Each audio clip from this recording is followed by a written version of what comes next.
सुप्रभात छात्रों, आज मैं आपके समक्ष आपकी पुस्तक आरोहों का पाठ संविदाई संभाषण लेकर आपके समक्ष। छात्रों, जैसा कि आपको विदित ही है कि पिछली क्लास में हमने आपको अनुच्छेद और पत्र का प्रारूप लिखना सिखाया था और बताया था कि अनुच्छेद में आपको किन किन बातों का ध्यान रखना चाहिए और पत्र लिखते समय जो हमने औपचारिक पत्र किए थे उसमें सबसे पहले क्या लिखना चाहिए और उसके बाद क्या प्रारूप आपको अच्छे से समझ आ गया था, क्योंकि बच्चों ने बड़े ही उत्साह के साथ जो मैंने काम दिया था उसको बड़े अच्छे से करके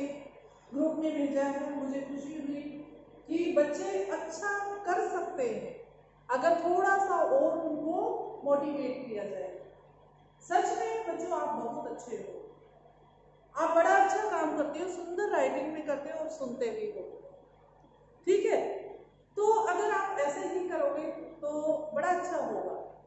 ठीक है बच्चे, आज हम जो पाठ है विदाई संभाषण, ये बाल मुकुंद गुप्त जी द्वारा रचित है। जो ये पाठ है ये बाल मुकुंद गुप्त जी द्वारा रचित है। ये उस समय का है, ये शिव शंभू के चिट्ठा, ये जो इनकी एक रचना है चर्चित है, ये शिव शंभू के चिट्ठे का एक अंश है, एक पाठ है, एक भाग है, जिसमें उन्होंने जो वायसराय थे लॉर्ड कर्जन, उनके दौर का वर्णन किया है कि वे कैसे राज करते थे, कैसे भारतीयों का उन्होंने हाल किया था। इस जो एक अंश में वो सारा भारतीयों की दशा का, बेबसी का, लाचारी का व्यंगात्मक ढंग से व्यंग करते हुए इस पाठ को उन्होंने बताया है। आज हम इसका सार जानेंगे। इस सार में उन्होंने क्या बोला है, सार को जब आप पढ़ोगे बेटा अपनी बुक से, अपने आप में स्टोरी पता चल जाएगी और आपको पाठ समझने में कोई भी असुविधा नहीं होगी, आप अच्छे से कर पाओगे। ठीक है, आप अपनी पुस्तक का पेज नंबर 45, आरोहों की पुस्तक का पेज नंबर 45 निकाल लीजिए और मेरे साथ इसका पठन कीजिए। ठीक है, आप मन में पढ़ोगे और मैं आपको समझा रही हूँ। ठीक है, इससे बहुत अच्छा लगेगा आपको, देखना एक एक चीज आपको क्लियर होती जाएगी। पेज नंबर 45 आप देखिए, विदाई संभाषण जो बाल मुकुंद गुप्त हैं उनकी सर्वाधिक, सबसे अधिक चर्चित व्यंग कृति, कृति मीन्स रचना, शिव शंभू के चिट्ठे का एक पाठ है जो मैंने आपको अभी बताया। यह पाठ वायसराय कर्जन के शासन में भारतीयों की स्थिति का खुलासा करता है, उनके बारे में वर्णन करता है। क्लियर, ये पाठ किससे संबंधित हो जाएगा, लॉर्ड जो हमारे वायसराय कर्जन हैं उनके बारे में। ठीक है, कि क्या करता है कि कहने को उनके शासनकाल में विकास के, तरक्की के बहुत से काम हुए, नए नए आयोग बनाए गए, किंतु इन सब का उद्देश्य शासन में गोरों का वर्चस्व स्थापित करना एवं साथ ही इस देश के संसाधनों का अंग्रेजों के हित में सर्वोत्तम उपयोग करना था। छात्रों, इसको रेखांकित कर लो, इसको एक रेखांकित करना है कि क्या था कि जो शासन काल में विकास के बहुत से कार्य तो हुए, लेकिन वो किसके हित में हुए वो सारा इसमें वर्णन किया गया है कि अंग्रेजों के हित में हुए। सर्वोत्तम उपयोग क्या था, संसाधन जितने भी थे वो अंग्रेजों के हित में उनका उपयोग करना था। हर स्तर पर अंग्रेज ने अंग्रेजों का वर्चस्व स्थापित करने की कोशिश की। हर जगह वे सरकारी निरंकुशता, जो निरंकुश थे, अत्याचारी थे, के पक्षधर थे। लिहाजा प्रेस की स्वतंत्रता तक भी कि कुछ छाप दें, उस पर भी प्रतिबिंब लगा दिया, रोक लगा दी। अंत में क्या हुआ? कौंसिल में मनपसंद जो अंग्रेज थे सदस्य नियुक्त करवाने के मुद्दे पर क्या किया उन्होंने? उन्हें देश विदेश दोनों जगह पर नीचा देखना पड़ा। शुद्ध होकर अंत में क्या हुआ? दुखी होकर उन्होंने इस्तीफा दे दिया और वापस वो इंग्लैंड चले गए। क्लियर? अब देखिए पाठ में, इस पाठ में जो है ये विदाई संभाषण में भारतीयों की बेबसी, इसको अंडरलाइन करो छात्रों, दुख और लाचारी को व्यंग्यात्मक ढंग से लॉर्ड कर्जन की लाचारी से जोड़ने की कोशिश की गई है। ये जो सारी चीजें हैं ये इसमें बताई गई है। साथ ही यह दिखाने की कोशिश की गई है कि शासन के जो आतताई रूप से हर किसी को कष्ट होता है, जो यातनाएं करते हैं, दुख देते हैं, उनसे हर नागरिक को कष्ट पहुंचता है, चाहे वह सामान्य जनता हो या फिर लॉर्ड कर्जन जैसा वायसराय हो। क्लियर? यह उस समय लिखा गया गद्य का नमूना है जब प्रेस पर पाबंदी लगा दी गई थी, प्रेस पर रोक लगा दी गई थी। ऐसी स्थिति में विनोद प्रियता, ये छात्रों रेखांकित करना है, विनोद प्रियता, चुलबुलापन, संजीदगी, नवीन भाषा प्रयोग एवं रवानगी के साथ ही यह एक साहसिक गद्य का नमूना है। इसमें जो ये साहस का कार्य किया गया है, ये जो भाषण है विदाई संभाषण, विदाई मीन्स अलग होना, जब वो लॉर्ड कर्जन इंग्लैंड चले गए उस समय का है। ये एक गद्य का, एक एकांकी का, एक अंश का एक नमूना बताया गया है। ठीक है, अब इसका पाठ शुरू करो। ये हिस्ट्री से रिलेटेड पाठ है, लेकिन आपने हिस्ट्री भी पढ़ी है, 10th तक पढ़ी है।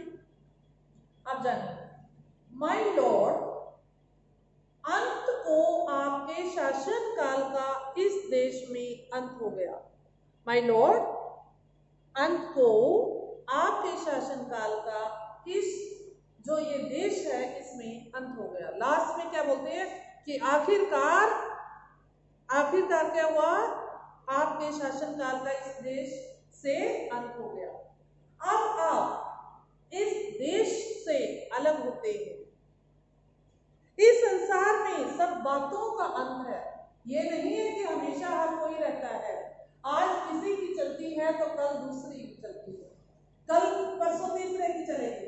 इससे आपके शासन काल का भी अंत होता, चाहे आपकी एक बार की कल्पना के अनुसार आप यहाँ के चिरस्थायी वायसराय भी हो जाते। चिर मीन्स लंबे समय तक, किंतु इतनी जल्दी यह समय पूरा हो जाएगा ऐसा विचार न आप ही का था, न इस देश के निवासियों का था। इससे जान पड़ता है कि आपके और यहाँ के निवासियों के बीच में कोई तीसरी शक्ति और भी थी, जिस पर यहाँ वालों का तो क्या आपका भी काबू नहीं था। ठीक है, इसको रेखांकित कीजिए कि ये हमारी और आपकी बात नहीं है, तीसरी शक्ति की जिसका अंत हो गया। जिस बिछड़न समय जब हम एक दूसरे से बिछड़ते हैं या किसी के भी समय बड़ा कर्णोत्पादक होता है, करुणा होती है, दया आ जाती है कि बेचारा वो चला गया। आपको बिछड़ते देखकर, आपको अलग होते हुए देखकर, आपको जाते हुए देखकर आज हृदय में, मेरे दिल में बड़ा दुख है। माय लॉर्ड, आपने दूसरी बार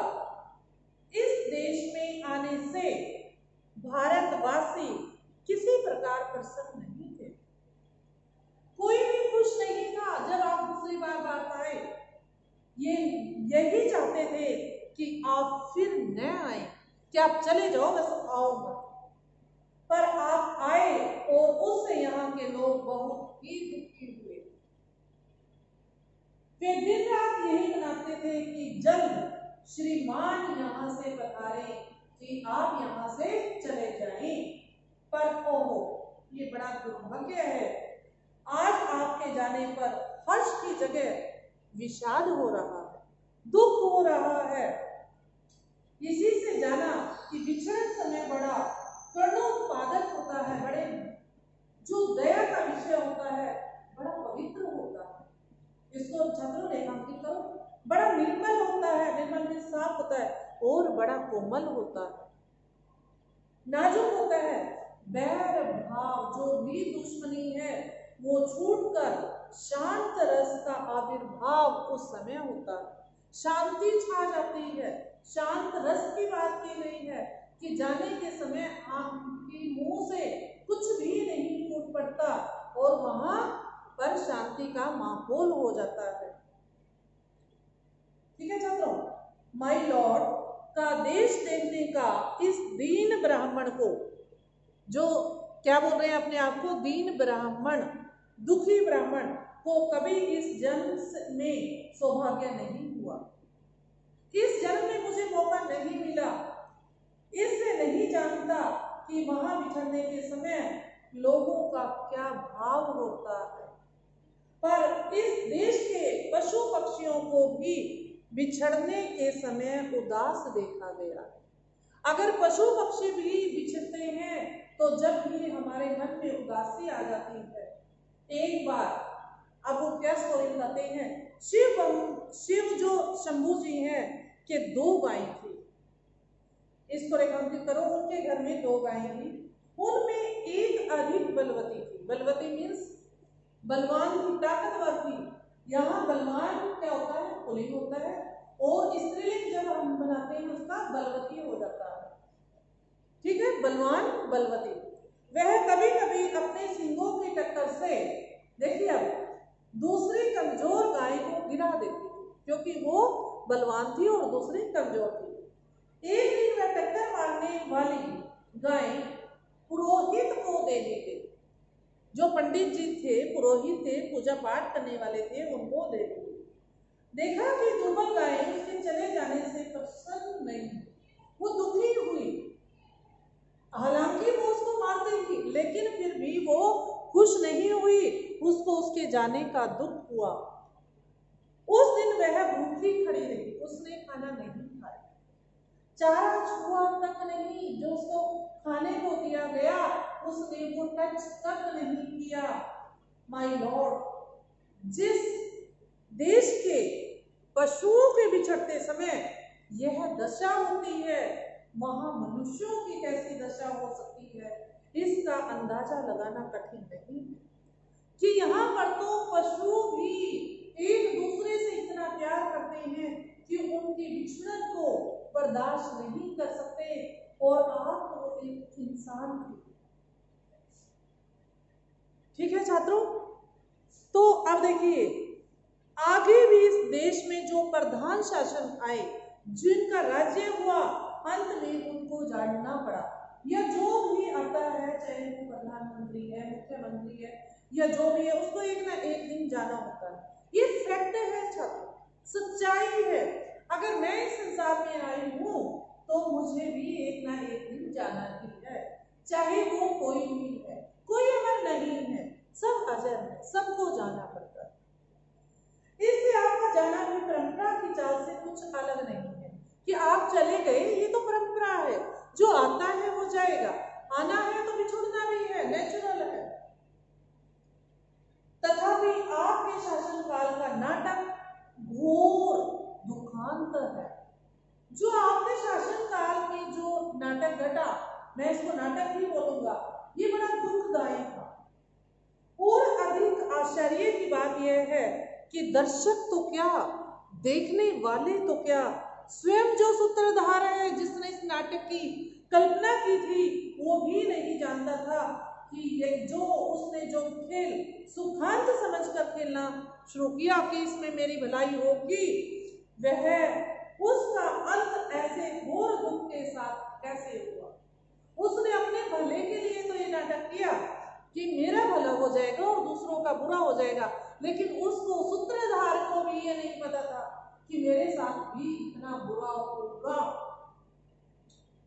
देखिए, ओह ओह, दुख की सांस, दुख भरी सांस।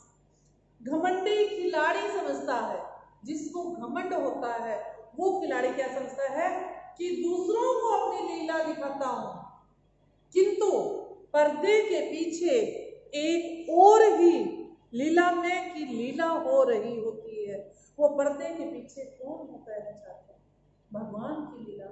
उसका कुछ नहीं पता आज क्या है, थोड़ी देर में क्या हो जाए।